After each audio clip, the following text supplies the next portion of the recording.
I know you hear them. The sounds of black bodies crashing to the ground as if gravity found a way to discriminate on picking who it holds down. I know you feel it.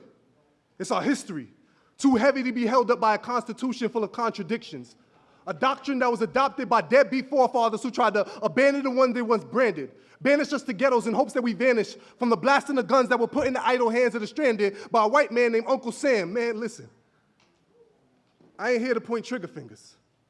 I'm just a busy thinker, steady trying to decode how they reload empty chambers on a brother who's already face down laying on the pavement.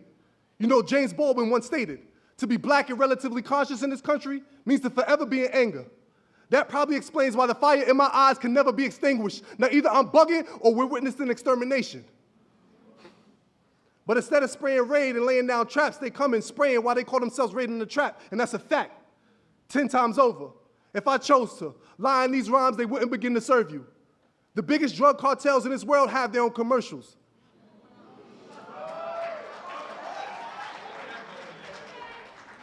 The biggest drug cartels in this world have their own commercials. I know these poems are as close to I'm gonna get to freedom. And I know my roots are royal, so I hope you hear the kingdom when I spit. If God is love and money can't buy it, then what's the point of getting rich? They don't sell tickets to heaven.